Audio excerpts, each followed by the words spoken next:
اعوذ باللہ من الشیطان الرجیم بسم اللہ الرحمن الرحیم باب صلاۃ المسافر باب صلاۃ المسافر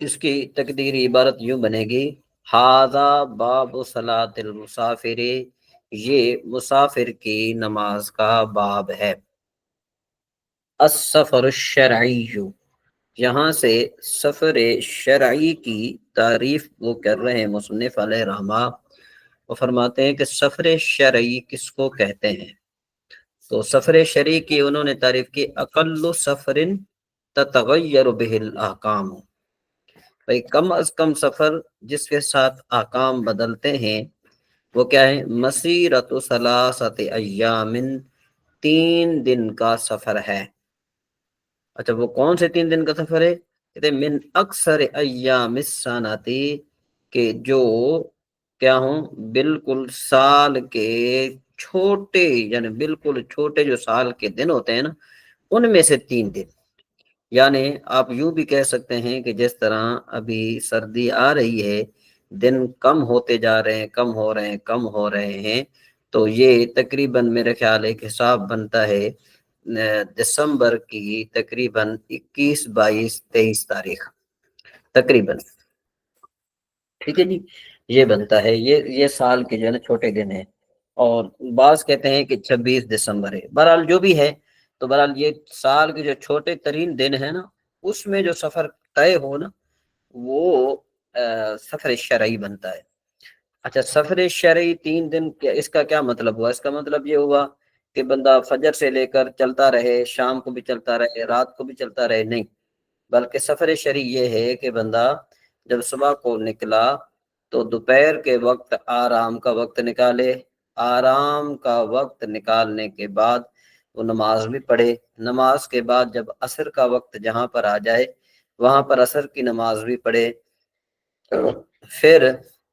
مغرب کی نماز بھی پڑھے اس کے بعد وہ پھر آرام کرے گا یعنی مغرب کی نماز کے بعد جو ہے وہ سفر نہیں کرے گا ٹھیک ہے جی پھر اپنے کھانے پینے کا انتظام کر کے پھر عشاء کی نماز پڑھ کے سو جائے گا پھر جیسے ہی فجر ہوگی نا فجر طلوع جیسے نماز فجر پڑھے گا فجر کی نماز کے بعد وہاں سے چل پڑے تو اس طرح جو ہے نا یہ کتنے دن یہ کتنا سفر بنتا ہے تو اس سفر کے لحاظ سے جو ہے نا یہ سفر ہے یعنی یہ بنے گا آپ یوں کہہ دیں کہ وہ شرعی مسافر بنے گا وہ شرعی سفر بنے گا تو آج کل کے لحاظ سے اگر حساب لگایا جائے تو تقریباً 95 کلومیٹر بنتے ہیں 95 کلومیٹر جو بندہ سفر کر لے وہ مسافر شرعی کہلاتا ہے اچھا کہتے ہیں بسیر وسطن کہ وہ چلے تو متوسط چلے مع الاستراحات آرام اس میں شامل ہونا چاہیے استراحات یہ استراحت کی جمع ہے اس کا مطلب یہ کہ 3 سے زیادہ اس کے آرام بن گئے ٹھیک ہے نا جی ایک دوپہر کے وقت دوسرا جو ہے نا کس کے وقت عصر کے وقت اور تیسرا جو ہے اس کا بن گیا کس کے وقت مغرب کے وقت اچھا والوسط بھائی درمیانی مقدار درمیانے سفر کیا ہے کہتے ہیں سیر الابلی ومشی الاقدام فی البر کہ بھائی وہ اونٹ کا چلنا ہے اور پیدل چلنا ہے کس میں خشکی میں اچھا وفی الجبل بما یناسب ہو اور جبل میں اس کے مناسب ہے کہ بھائی جو 3 دن میں جتنا وہ سفر کر سکے وفی البحر اعتدال الریح اور اس میں دریا میں جب بندہ سفر کرے یعنی بحری سفر جو ہے اس میں کم از کم جو ہے اعتدال یعنی اس کا ہوا معتدل ہو اس طرح نہ ہو کہ بھئی جہاں جا رہا ہے مخالف سمت میں ہوا ہے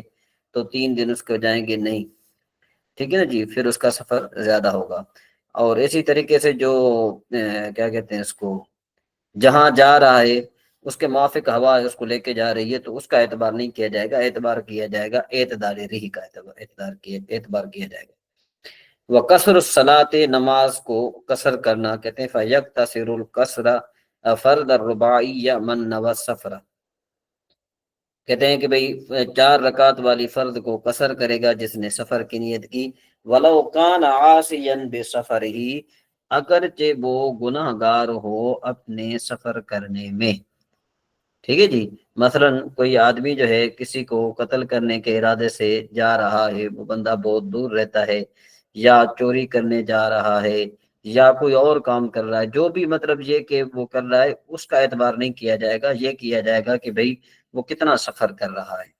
اگرچہ وہ چور ہے، ڈاکو ہے، جو بھی ہے، زانی ہے، شرابی ہے، جو بھی اس میں ہے، اس کا اعتبار نہیں کیا جائے گا، بس یہ اعتبار کیا جائے گا کہ اس نے 3 دن سفر کیا ہے یا نہیں۔ اذا جاوز بیوت مقام ہی، کہ جب وہ اپنے جگہ کے، یعنی جو اپنے مکان کی جو جگہ ہے نا، یعنی اپنے گھروں کی جو جگہ ہے، اس کو تجاوز کر لے۔ وجاوز متصل به من فنائه، یا پھر اس کو تجاوز کر لے کہ جو اس کے ساتھ متصل ہے اس کے فنا سے۔ ٹھیک ہے جی، یعنی مطلب یہ کہ جو ہوتی وہ کہتے ہیں وَإِنِ انْفَصَلَ الْفِنَاءُ بِمَزْرَعَةٍ، بِمَزْرَعَةٍ ہے یہ، ٹھیک ہے نا جی، یہاں پر انہوں نے لکھا ہے بِمَزْرُوَةٍ، لکھا ہے یہ غلط لکھا ہے انہوں نے، بِمَزْرَعَةٍ میں نے کھیتی، او قدر غلوۃ، یا پھر اس طرح ہونا چاہیے کہ وہ اپنے جو ہے نا مکان سے یا اپنی جگہ سے جہاں پر رہتا ہے جو ہے نا، وہاں سے وہ کیا ہونا چاہیے، وہاں سے یعنی اپنے مکان سے وہ تقریباً، یا اپنے جو گاؤں رہنے والا گاؤں ہے نا جس میں رہتا ہے، اس سے تقریباً تیر پھینکنے کے مطابق، اندازے کے مطابق جو ہے نا وہ دور ہو جائے۔ تو پھر جب دور لا یشترط مجاوزتہ، پھر کہتے ہیں کہ جو اوپر شرط لگائی گئی تھی نا کہ وہ اپنی آبادی سے دور ہو، وہ ضروری نہیں ہے۔ والفنا، فنا کس کو کہتے ہیں؟ المکان المعد لمصالح البلد، کہ بھئی ایسا مکان جو تیار کیا گیا ہو شہر کی اچھائی کے لیے، شہر کی اچھائی کے لیے تیار کیا گیا ہو نا، اس کو بندہ جو ہے نا وہ طواف وہ کر لے۔ جس طرح کہتے ہیں کرکد الدواب، گھوڑ دوڑ کی جو ہے نا وہ میدان ہے، یہ گھوڑ دوڑ کا میدان جو ہے، یہ آپ کو پتہ ہے کہ اکثر طور پر گاؤں وغیرہ میں کیا کیا جاتا تھا، بنایا جاتا تھا۔ ودفن الموتى، قبرستان وغیرہ جو ہے نا یہ گاؤں کی آبادی کے لیے ہوتا ہے۔ ٹھیک ہے جی، آگے پھر کہتے ہیں شروط صحت نیت السفر، کہتے ہیں کہ سفر کی نیت کے صحیح ہونے کی شرطیں کتنی ہیں، اس کے بتاتے ہیں کہ بھائی اس کی 3 شرطیں ہیں۔ نمبر 1، وَيُشْتَرَطُ لِصِحَّةِ نِيَّةِ السَّفْرِ ثَلَاثَةُ أَشْيَاء، کہ بھئی مشروط ہیں سفر کی نیت کے صحیح ہونے کے لیے 3 چیزیں۔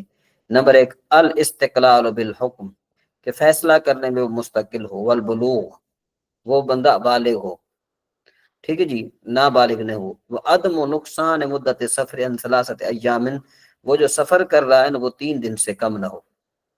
فلا یکسرو، کہتے ہیں کہ وہ بندہ کسر نہیں کرے گا، من لم یجاوز عمران مقام ہی، کہ جس نے اپنے مقام کی آبادی کو تجاوز نہیں کیا، وہ بھی کسر نہیں کرے گا۔ یا کہتے ہیں او جاوزا، اس نے تجاوز تو کر لیا، وکان صبیًا، اور وہ بچہ تھا، او تابعا لم ینو مطبوعہ السفر، یا وہ تھا تابع، یعنی یا وہ تابع کا مطلب کیا ہوتا ہے؟ تابع کا مطلب یہ ہوتا ہے کہ وہ کسی کے تابع چل رہا ہے، جس طرح جو ہے نا وہ آگے اس کی مثال دے رہے ہیں۔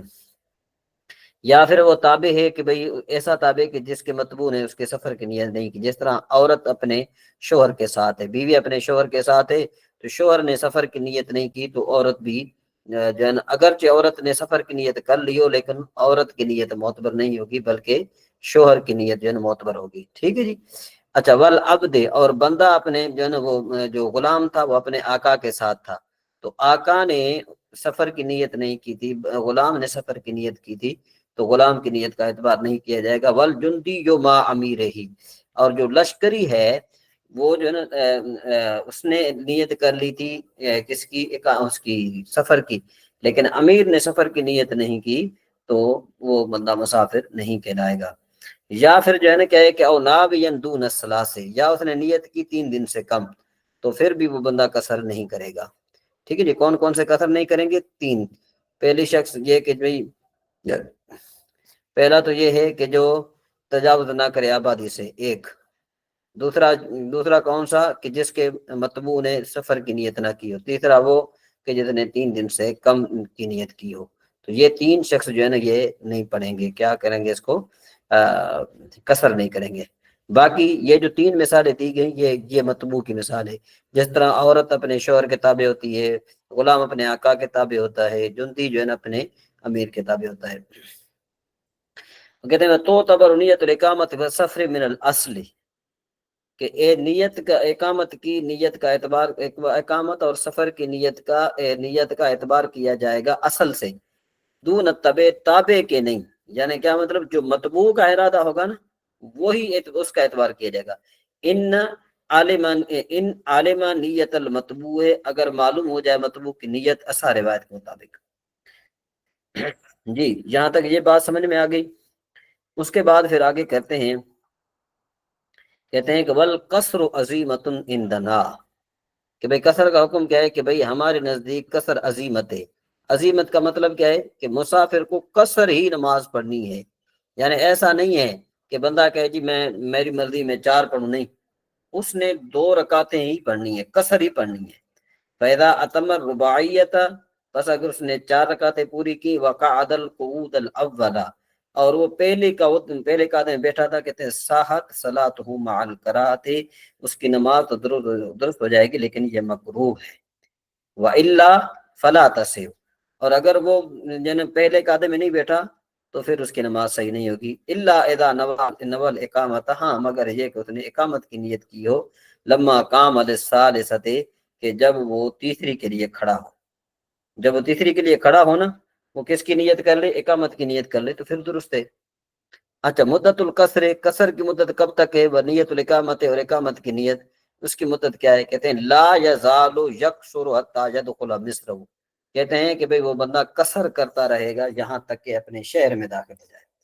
یعنی جب تک وہ اپنے شہر میں داخل نہیں ہوتا اس وقت تک وہ نماز قصر کرتا رہے گا۔ یا پھر کیا کرے؟ نیت کرے اقامت کی جو ہے نا 15 دن کی کسی شہر میں، تو کسی شہر میں 15 دن کی اس نے اقامت کر لی تو اب قصر نہیں کرے گا، ٹھیک ہے جی۔ اور اگر اس نے اسے کم کی نیت کی یا پھر کسی بستی میں تو پھر قصر نہیں کرے گا۔ وَقَصَرَ إِن نَوَى أَقَلَ مِنْهَا، اور قصر کرے گا اگر اس نے نیت کی 15 دن سے کم کی، او لم ینوے، یا اس نے نیت کی ہی نہیں کہ میں 2 دن رہوں گا 15 دن رہوں گا، تو کہتے ہیں وہ باقی یا سنین، اور وہ اس بستی یا شہر میں کئی سال رہا نا، پھر بھی وہ قصر ہی کرتا رہے گا۔ آگے پھر کہتے ہیں متا لا تصح نیت الاقامت، کہتے ہیں کب اقامت کی نیت کرنا صحیح نہیں ہے؟ کہتے ہیں کہ لا تصح نیت الاقامت، کہ اقامت کی نیت کرنا وہاں پر صحیح نہیں ہے، ببلدتین، 2 شہروں میں، یعنی 2 شہر آپس میں ملتے جلتے ہیں، تھوڑے دور آپس میں۔ لم یعین المبیت باحداہما، کہ اس نے کوئی نیت نہیں کی رات گزارنے کی، کہ بھئی میں معین نہیں کیا کہ میں فلاں شہر میں رات گزاروں گا یا فلاں شہر میں رات گزاروں گا، تو وہاں پر اقامت کی نیت اس کی معتبر نہیں ہوگی۔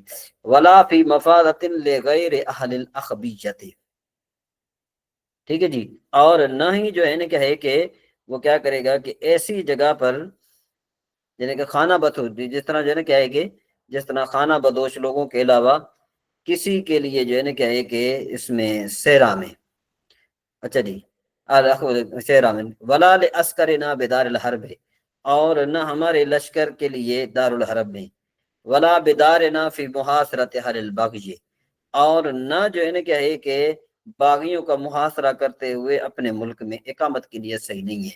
یعنی باغیوں کا جو ہے بندہ محاصرہ کرے اور پھر اپنے شہر میں پھر بھی اقامت کی نیت درست نہیں ہے۔ اقتداء و مسافر بمقیم و عکسہ، کہ بھئی مسافر کی اقتداء کرنا اور مقیم کی اقتداء کرنا، یا پھر اس طرح ہے کہ اس کا عکس بالفرض دیکھیں، کہتے ہیں ان اقتداء مسافر بمقیم، اگر مسافر نے مقیم کی اقتداء کی فی الوقت، یعنی نماز پڑھانے والا مسافر ہے وقتی نماز میں، صحا، تو مقیم کی جو ہے مقیم اس کی اقتداء مسافر اس کی اقتداء کر سکتا ہے۔ وہ اتمہا اربعا، اور وہ سوری یہاں پر یہ بتا رہے ہیں کہ اگر پیش امام مقیم ہے اور جو مقتدی ہے وہ مسافر ہے تو وہ 4 رکعتیں پوری کرے گا۔ وبعدہ لا یصح، اور اس کے بعد جو ہے نا یہ 4 رکعتیں پڑھنا اس کے لیے درست نہیں ہے۔ یعنی کیا مطلب یہ کہ ایک شخص جو ہے وہ نماز پڑھا رہا تھا، مقیم تھا، پیچھے آ گیا مسافر، تو مسافر 4 رکعت پوری پڑھے گا۔ اچھا اس کے بعد پھر کہتے ہیں بعدہ لا یسع، کہ بھائی نماز ہو چکی، اب کوئی مسافر آیا تو اس کے وہ 2 رکعت نماز پڑھے گا، 4 رکعت نہیں پڑھے گا۔ وبعکس ہی صح فیہما، اور اس کے عکس میں بھی جو ہے نا کیا ہے کہ ان دونوں میں صحیح ہے۔ کیا مطلب کہ بھائی مقیم جو ہے نا کیا ہو، مقتدی ہو، اور مسافر جو ہے نا کیا ہو، اس کا امام ہو۔ اچھا وَنُودِبَ لِلْإِمَامِ أَن يَقُولَ، جو ہو نا مسافر امام، تو وہ کیا کہے کہ وہ اس کے لیے مندوب ہے، مستحب ہے کہ اتموا صلاتکم فانی مسافر، وہ یوں کہے کہ بھئی اپنی نمازیں پوری کرو میں مسافر ہوں، اور مناسب ہے یہ کہے کہ یہ نماز شروع کرنے سے پہلے کہے۔ ولا یقرأ المقیم، اور مقیم جو ہے نا جو اس کے بعد نماز پڑھے گا، 2 رکعت پڑھے گا نا، فی ما یتمہ، جو اس کو پورے کرے گا بعد فراغ امام المسافر فی الاصح، تو وہ قرات نہیں کرے گا یعنی مسافر امام کے فارغ ہونے کے بعد۔ وقضاء الفوائت، اور نماز کا جو ہے نا کیا ہے کہ فوتی نمازوں کا قضا کرنا۔ وہ کہتے ہیں فائتۃ السفر والحضر تقضی رکعتین، کہتے ہیں کہ جو بندہ جو ہے نا سفر کی جو فائدہ ہے اور حضر کی جو ہے وہ قضا کرے گا 2 رکعت اور 4 رکعت، یعنی جو سفر میں اس نے قضا کی 2 رکعت قضا کرے گا، اور جو حضر میں اس نے قضا کی 4 رکعت کرے گا۔ والمعتبر فیہ آخر الوقت، اور اس میں آخر وقت کا اعتبار ہے۔ بالفرض یہ ہے کہ اب عشاء کا وقت ہے، بالفرض آپ دیکھیں کہ جب جو ہے نا کوئی شخص ارادہ کرتا ہے سفر کا، اب یہ دیکھیں گے کہ آخری وقت میں سفر ہے یا مسافر ہے یا مقیم ہے۔ اگر آخری وقت میں مقیم ہے تو ہم کہیں گے کہ یہ مقیم ہے، اور اگر آخری وقت میں یہ مسافر ہے تو ہم کہیں گے کہ یہ مسافر ہے، وہ مسافر والی نماز پڑھے گا۔ اچھا ما یبطل بہ الوطن، وطن کس کے ساتھ جو ہے نا کیا ہے کہ باطل ہو جاتا ہے؟ وہ کہتے ہیں کہ وطن جو ہے نا یہ باطل کس کے ساتھ ہو جاتا ہے؟ تو اس کے لیے یہ ارشاد فرما رہے ہیں، کہتے ہیں کہ بھئی وطن اصلی جو ہے نا، وجبتل الوطن الاصلی بمثلہ فقط، وطن اصلی کے ساتھ باطل ہوتا ہے۔ وطن اصلی کس کے ساتھ باطل ہوتا ہے؟ اس کے مثل کے ساتھ باطل ہوتا ہے۔ اس کا کیا مطلب ہے کہ بھائی دیکھیں مثلا ظہر کی نماز قضا ہوگی تو دیکھیں گے کہ یہ تو بات یہاں تک ہو گئی نا، اس کے بعد پھر کہتے ہیں کہ وطن اصلی کس کے ساتھ باطل ہوتا ہے؟ وطن اصلی کے ساتھ، اور وطن اقامت اپنی مثل کے ساتھ، اور کہتے ہیں وہ بمثلی اس کی مثل۔ اچھا وہ بسفر، سفر میں اور اصلی میں، اس کے لیے یہ بیان فرما رہے ہیں کہ بھئی وطن اصلی وہ ہے، آگے بتا رہے ہیں والوطن الاصلی هو الذی ولد فیہ، وطن اصلی وہ ہے جس میں بندہ پیدا ہو، او تزوج، یا اس نے نکاح اس میں کیا ہو، او لم تزوج، یا اس نے نکاح نہ کیا ہو، وقصد التعیش، یا اس نے رہنے کا وہاں کا ارادہ کیا ہو، لل ارتحال عنہ، اور اس سے ہجرت کرنے کا ارادہ نہ کیا ہو، تو وہ اس کا وطن اصلی ہوتا ہے۔ ٹھیک ہے نا جی۔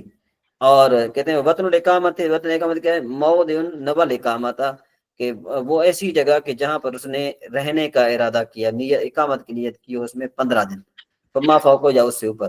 ولم يعتبر المحققون وطن السکنا وهو ما جنب الاقامت فی دون نصف الشہر، تو کہتے ہیں کہ جو محققین نے نا وطن سکنا کا اعتبار نہیں کیا، اور یہ وہ جگہ ہے جہاں 15 دن سے کم ٹھہرنے کا اس نے ارادہ کر لیا ہو، ٹھیک ہے، اس کو یعنی وطن سکنا کہتے ہیں۔ تو وطن سکنا میں جو ہے نا وہ کیا کرے گا؟ اقامت کی نیت قصر نہیں کرے گا، بلکہ قصر کرے گا، اور 4 رکعت نہیں پڑھے گا، پوری رکعت نماز نہیں پڑھے گا۔ جی اگر کسی کو کوئی سوال ہو تو وہ پوچھ سکتا ہے۔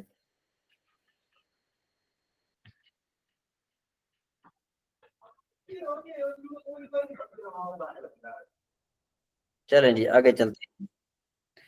جی مبشر بھائی۔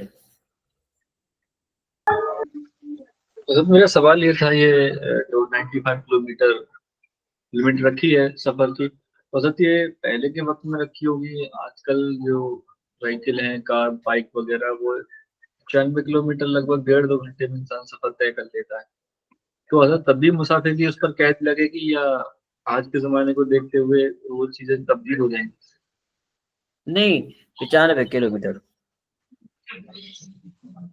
جی جزاک اللہ خیر۔ 95 کلومیٹر کا اعتبار کیا جائے گا، ٹھیک ہے نا جی۔ جی اچھا جی، جی احتشام بھائی۔ حضرت یہ جو 95 کلومیٹر ہے یہ یک طرفہ ہاں ہوگا یا دونوں یک طرف طرفہ کا؟ یک طرفہ یک طرفہ ٹھیک۔ اچھا جی، آگے صفت مشبہ کا بیان ہے۔ کہتے ہیں صفت مشبہ جو عمل اور گردان میں اسم فاعل کے مشابہ ہے، اس سے مراد وہ اسم مشتق ہے جو اس ذات کرتا ہے جس میں صفت دائمی ہوتی ہے۔ یہ فعل لازم سے مشتق ہوتا ہے اور اپنے فعل کی طرح فاعل کو رفع دیتا ہے، جیسے الولد حسن وجہہ، لڑکے کا چہرہ خوبصورت ہے۔ تو الولد مبتدا، حسن صفت مشبہ، وجہ اس کا فاعل ہے۔ صفت مشبہ اپنے فاعل سے مل کر خبر مبتدا اور مبتدا اپنے خبر سے مل کر جملہ اسمیہ خبریہ ہوگا۔ معمول کے اعراب کی صورتیں، یعنی صفت مشبہ جس میں عمل کرتا ہے اس میں جو ہے نا کیا ہے کہ معمول کے اعراب کی صورتیں، صفت مشبہ کے معمول کے اعراب کی 3 صورتیں ہیں۔ نمبر 1 بحیثیت فاعل مرفوع ہوگا، جیسے مثال میں اوپر گزر چکا۔ نمبر 2 بحیثیت شبہ مفعول بھی منصوب ہوتا ہے بشرطے کو معرفہ ہو، جیسے المسجد الفصیح الساعۃ۔ تو المسجد موصوف، الفصیح صفت مشبہ ہے، ہوا ضمیر اس کا فاعل، الساعۃ شبہ مفعول بھی ہے۔ اگر مفعول نکرہ ہو تو شبہ مفعول بھی با تمیز کی وجہ سے منصوب ہوتا ہے، یا تمیز کا جد کا منصوب۔ البحر بعید او غورن، غورن بعید کا مفعول ہے جو شبہ مفعول یا تمیز کی وجہ سے منصوب ہے۔ اچھا، بحیثیت مضاف الیہ مجرور ہوتا ہے، جیسے الفیل ضخم الجثۃ۔ تو ضخم جو ہے نا یہ کیا ہے، یہ صفت مشبہ مضاف، الجثۃ مضاف الیہ جو اس کا معمول ہے۔ تو صفت مشبہ کا صیغہ اس کے آخری صورت میں اکثر استعمال ہوتا رہتا ہے۔ ٹھیک ہے جی۔ اچھا، استعمال کی صورتیں، کہتے ہیں استعمال میں صفت مشبہ کا صیغہ 2 حالتوں سے خالی نہیں ہوتا، معرب باللام جیسے الولد الحسن الوجہ، غیر معرب باللام جیسے الولد حسن وجہہ۔ صفت کا صیغہ خواہ معرب باللام ہو یا غیر معرب باللام ہو، اس کے معمول کے استعمال کی 3 صورتیں ہوتی ہیں۔ نمبر 1 معرب باللام جیسے مثال مذکور میں۔ نمبر 2 مضاف جیسے حسن وجہہ۔ نمبر 3 مضاف اور معرب باللام جیسے الولد حسن وجہن۔ ان مثالوں میں وجہہ وجہن حسن اس کا معمول ہے۔ اچھا، اس کے عمل کے لیے ضروری ہے کہ مبتدا موصوف ذوالحال حرف نفی اور استفہام میں سے کسی ایک کے بعد آئے۔ مبتدا کے بعد آئے جیسے الولد حسن وجہہ، موصوف کے بعد آئے جیسے جاءنی ولد حسن وجہہ، ذوالحال کے بعد آئے جیسے جاءنی الولد حسن وجہہ۔ اچھا، حرف نفی کے بعد جیسے ما حسن وجہہ، استفہام کے بعد جیسے احسن وجہہ۔ تو یہ صفت مشبہ کی جو صورتیں ہیں، یہ آپ جو ہے اس کا مطالعہ کریں گے تو یہ بہت آسان ہے، اس کے لیے جو ہے نا آپ خود مطالعہ کیجئے گا۔ آگے ہم چلتے ہیں، اس میں تفصیل ہم انشاءاللہ بعد میں بات کریں گے انشاءاللہ نیکسٹ ویک میں منڈے کو۔ اس کے بعد ہے جی آپ کا تسہیل الصرف۔ تسہیل الصرف میں امتداد کی گردان ایجاد کرنی تھی، کس کس نے ایجاد کی ہے؟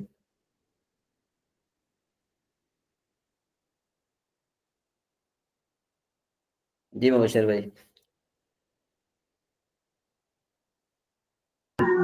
بسم اللہ الرحمن الرحیم۔ امتد یمتد امتدادا فهو ممتد وامتد يمتد امتدادا فذاك ممتد لم يمتد لم يمتد لم يمتد لم يمتد لم يمتد لم يمتد لا يمتد لا يمتد لم يمتد لم يمتد